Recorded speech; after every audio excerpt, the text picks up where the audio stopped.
seakan-akan cinta sama benci itu Tipis banget bedanya. ya kan? Memang di dalam hidup manusia itu ada sebuah titik yang itu hanya bisa diisi oleh cinta. Misalnya sesimpel kayak yang namanya juga lagi ketemu mungkin di mall di mana hai apa kabar gini ya gini udah selewatan gitu aja wah bisa murka tuh BPD.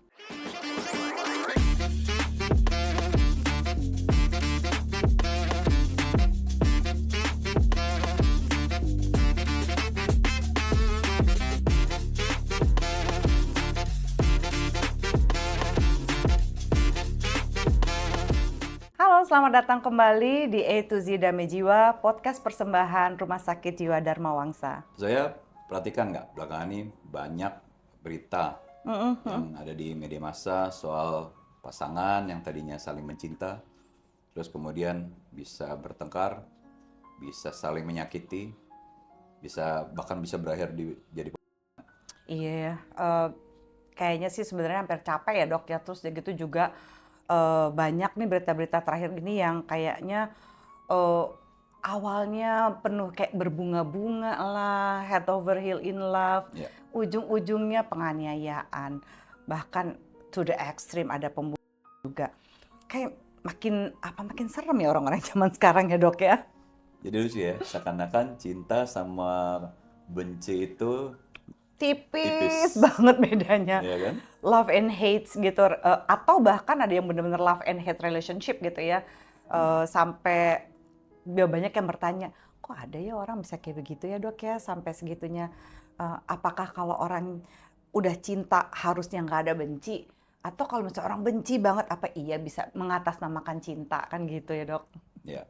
Nah, buat orang awam, ya, itu hanya sekedar kayak berita yang sensasional, tapi kemudian ya berlalu aja. Kalau sebetulnya buat kami, buat kita gitu ya, kita bisa melihat bahwa di belakang itu, di balik itu tuh ada suatu kondisi yang melatar belakangi itu sebetulnya. Iya, Ya. iya benar. Nah, itu yang kita sebut dengan borderline personality disorder. Atau bahasa Indonesianya gangguan kepribadian ambang gitu iya, ya. betul. Nah, jadi itu yang mendasari sebetulnya. Tapi kalau kita belum jelasin ya mungkin belum banyak yang mengerti. Jadi kita bahas ya. Nah, kalau saya tuh mau bilang bahwa sebetulnya orang dengan gangguan kepribadian ambang itu adalah si bingung yang mencari cinta. Asik. Ya. Si pencari cinta, apakah kamu termasuk si pencari cinta? Ya. Nah, jadi tapi sebelum kita bahas mengenai itu, kita bahas dulu sebetulnya bahwa cinta itu punya pengaruh yang sangat besar Oh ya. dalam kehidupan manusia. Kita semua tidak terlepas gitu kan. Ya, coba aja perhatikan begini. Bayi pertama kali menerima cinta saat kapan? Ya kan saat dilahirkan ya dok ya. Saat di dalam kandungan bahkan. Oh bahkan dalam kandungan ya. It's Ya. true. Dia mendapat cinta dari ibunya, tentu saja dilindungi dan segala macam. Nah, pada saat dia proses lahir, dia terpisah dari dulu. ibunya kan, dipisahkan gitu. Dan kemudian makanya harus cepat-cepat ditaruh di dada ibunya Dadanya lagi, menyusu sama ibunya itu untuk mengembalikan rasa cinta dan aman itu buat si bayi. Ya. Dan pada saat dia bertumbuh masih bayi yang sangat kecil ya, cinta itu on demand. Dia lapar ya harus cepat dikasih makan, dia Iya bener. haus harus cepat dikasih Bener minum. lagi cinta on demand ke Netflix. Nggak boleh iklan ya. Iya, terus dia kalau kedinginan harus cepat diberi kehangatan gitu ya. Bahkan itu form of a first attachment kan. Yes. Yang namanya attachment tuh dari awalnya dari situ kan. Betul. Nah, jadi memang di dalam hidup manusia itu ada sebuah titik yang itu hanya bisa diisi oleh cinta. Dipenuhi oleh cinta. Dan kalau itu tidak terpenuhi atau terganggu pemenuhannya, bisa ada masalah sebetulnya. Aren't we all? Ya Aren't kan we ya. all? Sebetulnya gitu. Dan coba perhatikan, sebagian besar tema lagu, sebagian besar tema inspired by drama, love. it's about love. Iya, mau dari apa? Drama Korea, mulai dari Ya. Queen of Tears sampai drama Cina, ya kan? Emily in Paris, wah semuanya tuh ada drama cintanya. Bahkan kalau nggak salah kan, membangun candi Prambanan, itu kan gara-gara cinta juga ya dok ya. Iya. Taj Kalau Mahal. Taj Mahal, waduh, represent love gitu kan. Ya, yaitu untuk menunjukkan seberapa cinta itu berperan dalam kehidupan manusia ya. That's true. Secara menyeluruh lah gitu. Kita bisa ambil contoh lain lagi untuk orang yang sangat penyayang binatang. I know how it feels, dok. Iya, jadi itu hubungan cinta yang terbangun begitu saja gitu, tapi terus kemudian misalnya anjing peliharaannya atau kucing peliharaannya atau apapun itu peliharaannya mati. Iya, anjing saya itu si Jethro dan Rachel, dia udah pass away 2 tahun lalu dok, bulan Oktober. Saya sampai masih belum get over kayaknya sampai sekarang. Meskipun saya udah ada husky yang baru yang mungkin lebih gila daripada yang sebelumnya ya. But it's break my heart kalau ngeliat yang mirip-mirip. Mereka kayak langsung, ada lagi ngapain aja Jethro sama Rachel ya di Rainbow Bridge ya gitu. Masih sedih dok. Ya, itu kan contoh bahwa kalau kehilangan cinta ternyata menyakitkan. Banget. Tidak mudah It's not that easy. untuk mengatasinya gitu ya. True. Nah, itu sebuah contoh orang tuh bisa bahagia karena cinta, tapi juga bisa terluka karena cinta. Iya lagi, satu paket lagi masalahnya dok sekarang. Iya. Kalau mau mencintai nggak mau tersakiti kayaknya agak susah ya. Ya. Nah, itu juga sering jadi tema film silat. Oh iya, film Kalau silat. yang masih pada nonton film silat, tema film silat itu kan salah satunya adalah ada pendekar laki-laki ganteng, sakti, bertarung sama pendekar perempuan galak, sakti juga. Ujung-ujungnya malah saling Galak, jatuh cinta. sakti, cakep. Ya. Ujung-ujungnya saling jatuh cinta. Terus pacaran, tapi karena si perempuan ini agak galak gitu, biasanya keluarganya nggak setuju. Keluarga laki-lakinya nggak Kayak setuju. gue tahu Debbie Bilung deh ini kayaknya nih.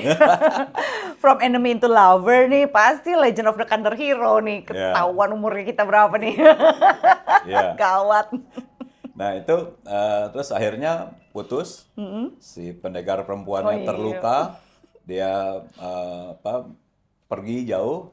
Terus kemudian mendirikan partai khusus perempuan. Oh iya, tapi ini bukan asal-muasal feminin ya. Yeah. Feminim, gerakan-gerakan feminis bukan begini. Yeah. Terus dia mengajarkan sama murid-muridnya bahwa jangan sampai jatuh cinta. Asik. Ya. Laki-laki tidak bisa dipercaya gitu biasanya ya. Nah, itu contoh. Dia jatuh cinta tapi kemudian terluka dan marah terus. Kayak film Ice Queen juga kan. Oh nggak boleh semua bawahannya, nggak boleh pacaran, nggak boleh jatuh cinta karena dia pernah tersakiti oleh cinta. Ya, itu contoh lagi yang sering diangkat di dalam tema-tema film ya sebetulnya. Banget. Nah, itu ada satu lagu dulu. Saya lupa tahun berapa. Madu dan Racun. Ya kan? Gen Z, maaf ya. Lagunya tuh dulu lucu banget masih. Madu di tangan kananku, gitu. Racun di tangan kiriku. Jadi dia nggak tahu nih mana yang mau dikasih sama pasangannya, madu apa racun, gitu kan ya dok ya.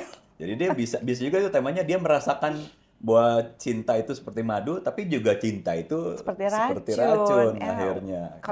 Conflicting. Ya. Nah, jadi ya itu beberapa contoh lah ya sebetulnya bahwa memang what love can do to you actually. Ya, dampak cinta sama kita. Jadi sebenarnya BPD itu dalam bahasa yang singkat itu atau yang mungkin yang lebih awam gitu tuh kayak apa sih dok? Ya, jadi kan borderline personality disorder atau kalau dalam bahasa Indonesianya gangguan kepribadian ambang itu, ya itu berarti kepribadiannya ada masalah. Namanya gangguan kan, gangguan kepribadian. Nah, tapi bagaimana itu? Ada satu kata yang bisa mewakili apa yang dirasakan oleh penderita BPD. Ya, itu adalah ketidakstabilan. Ketidakstabilan apa? Ketidakstabilan dalam citra diri. Oh iya. Ketidakstabilan dalam emosi. Dan ketidakstabilan citra diri dan emosi itu juga akan berdampak pada ketidakstabilan dalam relationship. Akhirnya, gitu. Ya. Dan kemudian ada juga yang namanya chronic emptiness. Chronic feeling so emptiness, wah itu ciri khas Karena banget. dia ngerasa bahwa tidak pernah mendapatkan cinta dan dia juga nggak bisa mencintai dirinya sendiri, makanya jadi feeling chronic of emptiness. Terus dia juga ngerasa ada yang namanya fear of abandonment. Wah, that's very big biasanya ya pada mereka-mereka yang dengan BPD pasti yang sudah pernah terdiagnosa langsung wah itu banget tuh. Iya. Takut banget, ketakutan yang rasional bahkan yang irasional tentang feeling abandonment itu sendiri ya, Dok ya. Ya, dan nanti kalau kita bicara mengenai perkembangannya, kita akan mengerti kenapa dia jadi takut ditelantarkan sebetulnya. Ya, terus kemudian ada juga biasanya mereka menunjukkan impulsivitas, ya perilaku yang impulsif. Consider nanti Reckless driving, right, binge eating, ya unsafe, unsafe sex, berganti-ganti pasangan, bosenan, ya, terus shopping, penyalahgunaan zat juga, narkoba, ya. gitu, ya. Nah itu yang menggambarkan seseorang dengan borderline personality disorder. Tapi sering banget ya, Dok, maaf. Gini, si borderline tadi yang dokter sebutkan kan, saya tuh sering dengar ya beberapa kali orang datang terus bilang, saya bingung saya ini BPD atau saya ini borderline atau saya bipolar gitu. Kenapa? Dan bahkan ya with all due respect ya kepada nakes lainnya, pada rekan-rekan sekerja dan kolega bisa datang dari mana gitu, datang terus gitu saya lihat loh kok diagnosanya ada bipolar, ada BPD, padahal kayaknya saya nggak ngelihat ya ada bipolar, makanya saya seringkali datang gangguin dokter Aswin, dok, coba dok bantuin ini beneran nggak sih ada bipolar apa nggak? Kok saya lihatnya nggak ada, kayaknya dia coba BPD deh dok.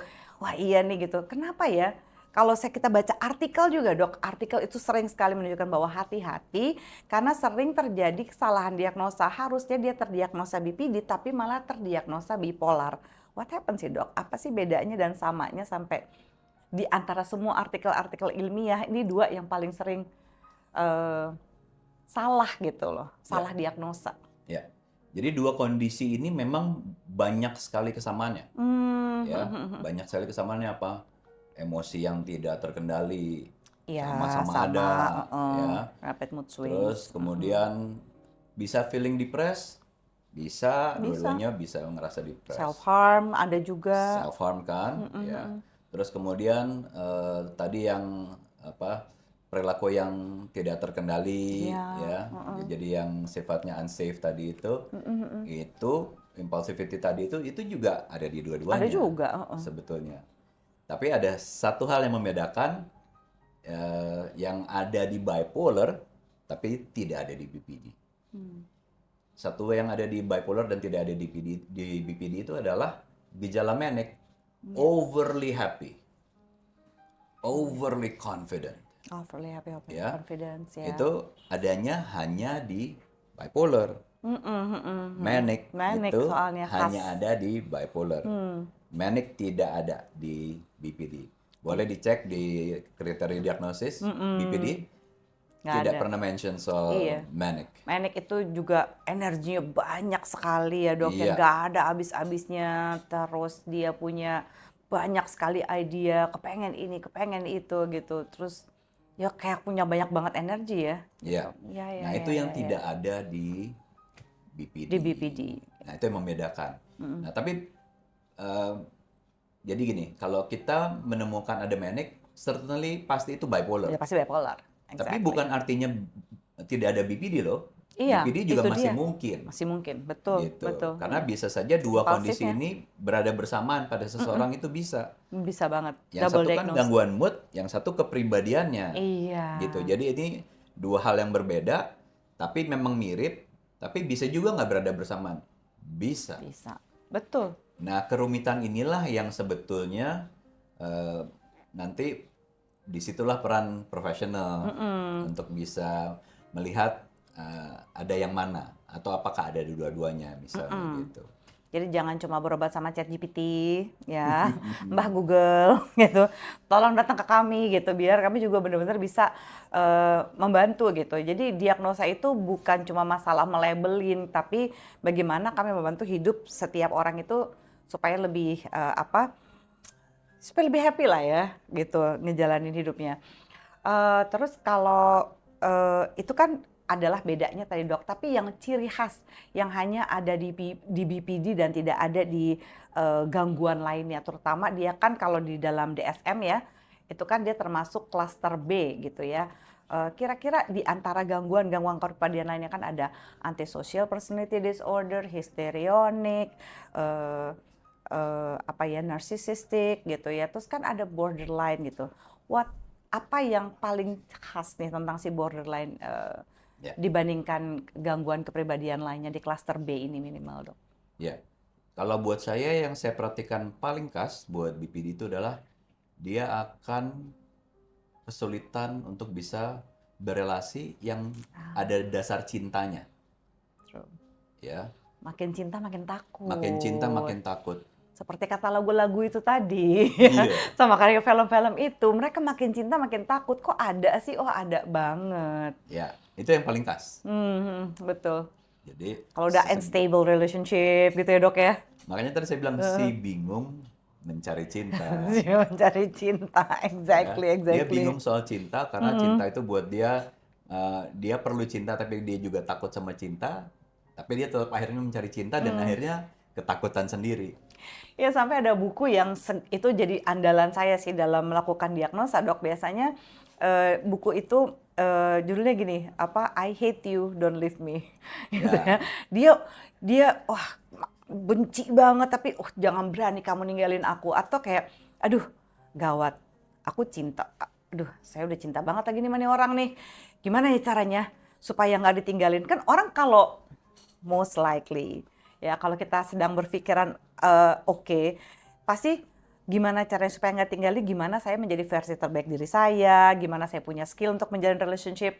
Kalau mereka dengan diagnosa BPD malah gimana caranya supaya saya nggak ditinggalin, saya tinggalin dia duluan gitu kan ya. Ada yang begitu. Memboikot relationship-nya sendiri. Betul. Itu ada yang begitu modelnya. Jadi prinsipnya semakin dia mencintai, dia makin conflicted di dalamnya. Karena dia sadar bahwa dia makin cinta, tapi dia juga makin takut. Nanti kalau saya terluka gimana nih? Iya. Gitu. Nah makanya kan jadi lebih sakit terluka sama orang kita sayang daripada strangers.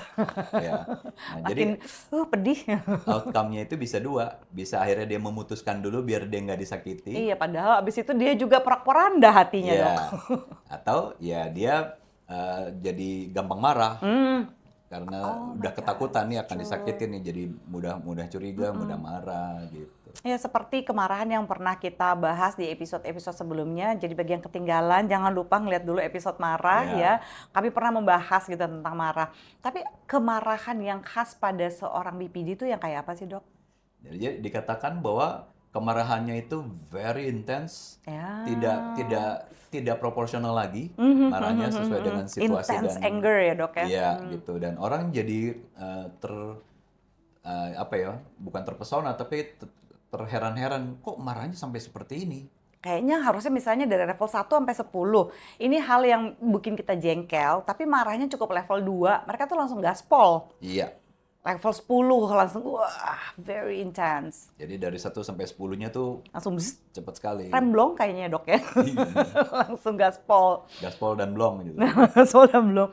Nah, terus gitu sama mungkinkah kemarahannya juga berasal dari feeling of abandonment itu tadi? Kan mereka kan selalu punya abandonment issue nih kalau kita lihat diagnosisnya gitu ya. Jadi karena merasa the idea of ditinggalkan gitu ya, kan kadang-kadang ada irasional juga kan, Dok, nggak selalu kayak rasional kayak gitu-gitu. Wah, capek juga ya bagaimana rasanya gitu kalau misalnya di BPD. Tapi sekali lagi ya, ketika saya dan Dr. Aswin bercerita kayak begini nih, ini bukan untuk self-diagnose dan ini juga bukan untuk menghakimi gitu ya, anggota keluarga, pasangan, orang tua, anak, kakak, adik gitu ya, yang mungkin terduga mengalami ini. Tetap gitu ya, ini adalah untuk membantu setiap orang berempati ya Sobat Damai Jiwa. Bukan untuk menghakimi. Kita aja nggak boleh menghakimi gitu. Jadi itu tadi adalah kira-kira sekilas diagnosisnya. Lalu ketidakstabilan yang mendalam. Kira-kira mereka tuh punya tombol sensitif nggak sih, Dok? Si BPD ini? Ya, jadi dia trigger ya, trigger, kita bicara trigger ya, Dok. Iya. Nah, jadi dia tuh kan kalau dilihat dari latar belakangnya kebanyakan orang dengan BPD itu, ya, dia itu sebenarnya sih ada 3 faktor sih yang membuat orang BPD ya. Yang pertama adalah faktor keturunan, ya. Yang kedua adalah faktor biologis, yang ketiga adalah faktor lingkungan. Kalau keturunan tuh jadi dianggapnya 40% itu bisa diturunkan.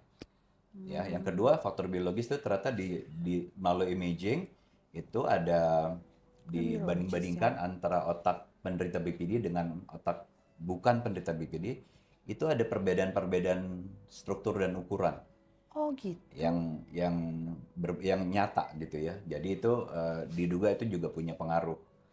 Ya, terus yang ketiga nih yang sebetulnya nanti bisa menjelaskan kenapa orang BPD bisa punya fear of abandonment, bisa punya chronic emptiness, ledakan kemarahan yang besar. Nah, jadi orang-orang dengan BPD itu biasanya latar belakangnya itu adalah mereka tumbuh sebagai anak yang mengalami hal-hal yang menyakitkan. Jadi gini, anak tuh pertama mengenal cinta pertama siapa? Orang tua, ibu. Ibunya dulu, gitu kan? Kemudian ntar mulai mengenal ayahnya, mengenal orang-orang sekitarnya gitu. Nah, jadi pada umumnya sih kalau bayi baru lahir ya dia akan diperlakukan seperti bayi yang butuh cinta dan dipenuhi dengan cinta. Ya. Tapi nanti ternyata pada saat dia berkembang dewasa itu ada mungkin perlakuan-perlakuan, situasi-situasi yang membuat dia jadi trauma. Gitu. Trauma itu kan bisa trauma verbal, bisa trauma fisik, betul. bisa trauma seksual Iya. sebetulnya. Gitu ya. Contoh deh ya, kalau kita ngomongin trauma verbal adalah kadang-kadang orang tua bisa aja keceplosan, kok kamu bodoh banget sih misalnya gitu. Iya. Ya. Gini aja kok nggak bisa. Gini aja nggak bisa gitu ya. Coba lihat dong, kakakmu tuh umur segini udah jauh lebih pintar dari kamu gitu kan. Tetangga kamu loh, sepupu kamu, kan Tuh, banding-bandingin apalagi ya. Aduh, dibanding-bandingin capek gitu ya. banget, Itu sedih. kadang-kadang suka keluar tuh hal-hal seperti itu. Nah itu tuh sebetulnya menyakitkan. Iya. Nah buat si anak itu jadi dia gini, kan harusnya orang tua saya mencintai saya, tapi kalau malah sekarang orang tua saya tuh malah menyakiti saya. Nah dia itu jadi mengkaitkan cinta itu yang tadinya menyenangkan, sekarang jadi menyakitkan. Iya. Gitu. Saya kasih contoh ekstrim. Cintanya pakai kondisi sih orang tuanya ya. Iya. Saya kasih contoh ekstrim. Ada trauma fisik. Ada anak-anak yang ini ada pasien saya gitu. Dia itu kalau dapat nilai 80, 90, kebanyakan orang tua seneng nggak? Iyalah, bagus kok. Dia Oh wow, so sorry. karena nilainya nggak 100. Bayangin, Ouch. setiap kali mesti pulang bawa nilai ulangan, terus ujung-ujungnya dia tahu nih, Anxious banget nggak ujungnya sih? bakal gitu. Kecuali 100 loh. 90 sekian itu saya punya pasien yang kalau dia nakal, ayahnya tuh bisa angkat dia di kakinya begini, Ditebalikin, dipegang terbalik Dok. gini, Oh wow. kepalanya dicelupin di air di bak. Oh wow. Saya nggak ngerti tuh makna pendidikannya dari orang tuanya mau gimana itu dengan begitu kan. Iya loh. Yang ada itu Orang-orang yang bilang trauma. kekerasan itu seolah-olah bisa bikin anak biar nggak lembek, biar lebih ini loh itu. Yang ada itu buat menciptakan trauma sih. Saya Iya. nggak percaya itu bisa bikin orang jadi lebih Yang ada baik. itu kan trauma. Di It's mana true, sisi it's true. mendidiknya kan nggak ada, gitu ya. Dan jangan lupa juga bahwa ternyata tuh predator itu juga banyak di masyarakat. Kan itu datanya Apalagi menunjukkan dari bahwa ternyata yang melakukan orang yang dikenal, Dok. pelecehan seksual itu adalah orang-orang di sekitarnya yang dia kenal. Iya, orang yang Gitu. dikenal sedih banget. Yang biasanya si itu anak juga takut kalau mau lapor. Iya. Karena kan itu orang yang dia kenal ada di sekitar dia, gitu. Biasanya nanti baru mulai berani mengakui, berani cerita itu pas dia udah dewasa. Iya, karena dia takut banget kan, dia nggak tahu mau ngapain juga kan, dan Iya. nggak merasa dilindungi.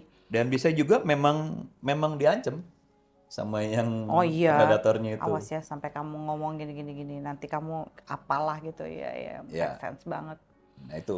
Nah jadi anak itu tumbuh bingung. Kok cinta ujung-ujungnya begini Begini sih. menyakitkan. Jadi dia akhirnya bingung.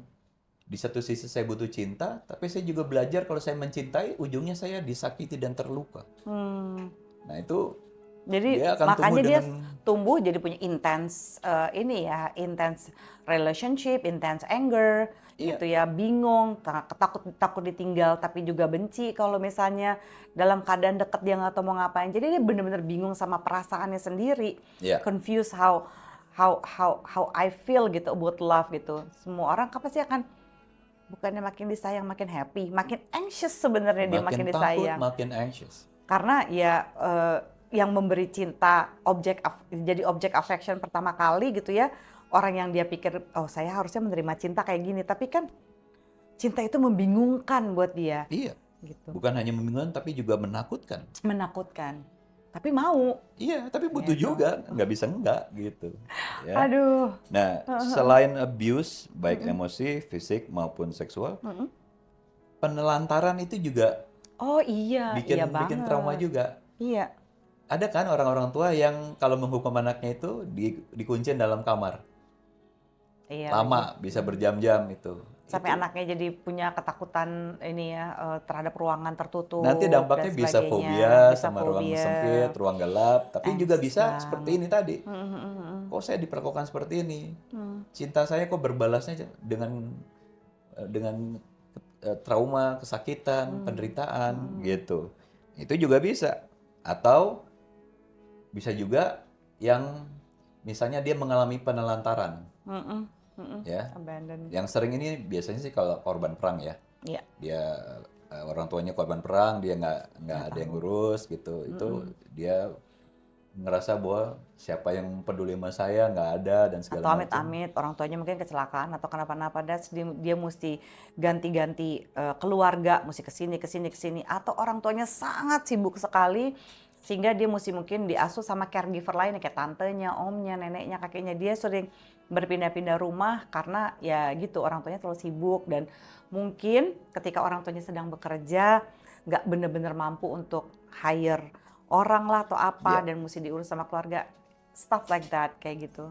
Kita juga beberapa kali dengar kan nanny ternyata suka kasar Oh iya, sama ininya. iya dan suka udah rame sampai di sosial media sekarang dok udah gitu kan, padahal ada CCTV ada apa bingung ya, Iya, masih bisa begitu juga masih berani gitu masih loh. berani gitu. Dan itu dampaknya sama si anak, coba bayangkan gitu. Kasian. Ya nannynya buat dia juga orang yang dianggap dia Iya sayang kan, sebetulnya. caregiver juga dianggapnya gitu. Gitu ya. Terus Wah, bisa juga anak-anak yang tumbuh di keluarga yang tidak pernah memberikan validasi yang positif. Jadi dia ngerasa bahwa saya sudah berbuat ini untuk membanggakan orang tua saya, menyenangkan orang tua saya, Tapi kok nggak cukup-cukup ya saya tapi nggak ya? pernah cukup gitu. Ya. Hmm, Satu lagi yang sering adalah tumbuh di keluarga yang chaotic. Chaotic itu berarti yang mungkin orang tuanya ada gangguan kesehatan mental juga, Iya, atau misalnya penyalahguna zat. ya betul.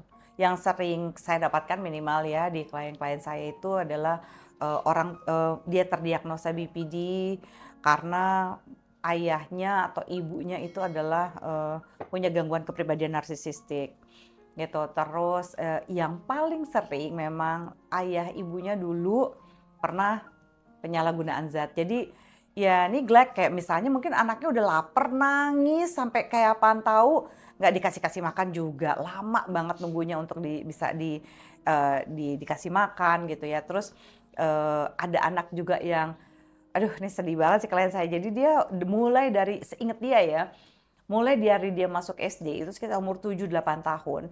Ya karena ibunya pada waktu itu kayaknya menderita entah depresi atau apa, tapi tidak mau berobat of course gitu ya. Karena ngerasa, aduh enggak deh kalau mau pergi ke psikiater ntar ketergantungan, ntar ini, ntar itu gitu. Jadi apapun alasannya dia nggak pergi, anaknya setiap pagi dok, dia inget ya, diingatannya dia bahwa oke, my mom sedang tidak capable supaya my mom tidak berantem dengan my dad, saya menyiapkan semua Hmm, peralatan sekolah, termasuk memasak sarapan bukan cuma buat dia, tapi juga adanya minimal dia bikin telur. for Terus the dia whole numpain family. susu for the whole family. Terus kalau dia pulang sekolah dia mesti ngecek, aduh telurnya udah habis, susunya udah habis, beras udah habis. Dia mesti ngelapor ke mamanya dan mamanya mesti marah-marah. Ah kenapa sih kamu selalu nanyain soal masalah?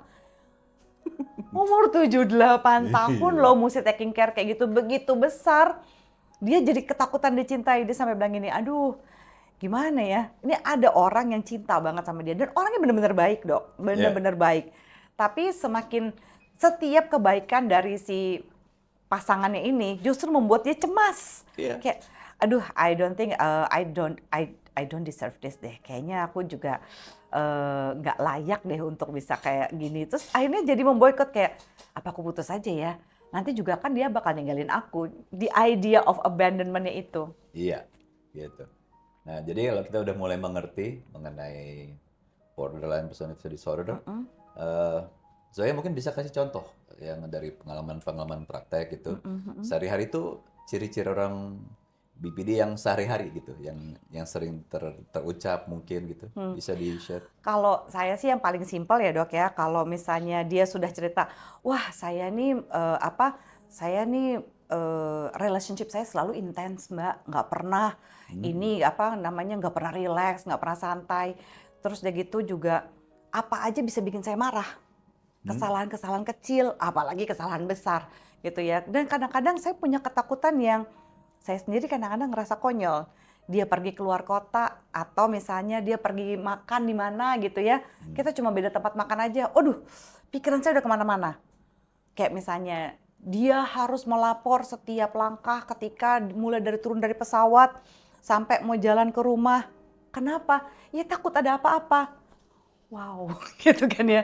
Jadi ada fear of abandonment yang tadi dokter bilang, terus ada rapid mood swings, terus unstable relationship, impulsive behavior. Itu 4 kalau dia udah temanya itu semua ceritanya udah I hate you, don't leave me. Confused nih, ini relationship-nya penuh love and hate relationship. Wah, itu udah, saya udah yakin nih. Kayaknya kamu ada BPD deh. Mari kita coba cek gitu ya. Sudah ada tanda-tanda ketidakstabilan ya kan, udah mudah terpicu pada marah terhadap emang itu siapa yang nelpon. Jadi masalahnya cuma sesimpel kayak, oh iya ini teman kerja saya, kok nggak dikenalin sama saya, ini teman SMA saya, kok kenapa kamu nggak ngajak kita minum, pasti kamu ada apa-apa ya. Langsung wah bisa loh punya ide to the next level gitu loh, Dok. Yang si pasangannya aja nggak kebayang buat ternyata itu bisa Kamu bisa kepikiran ke memacu situ ya. memicu reaksinya si Padahal mungkin penderita. sesimpel si BPD misalnya sesimpel kayak yang namanya juga lagi ketemu mungkin di mall di mana, hai apa kabar gini ya gini, udah selewatan gitu aja, wah bisa murka tuh BPD. Kok bisa? Kenapa kamu malu ya sama saya? Kenapa nggak mau dikenalin? Kayak itu kan lagi terlewatan, masa kita panggil teman kita, sini kenalin, ini istri gue, ini suami gue. Kayaknya terlalu repot ya, kayak gitu.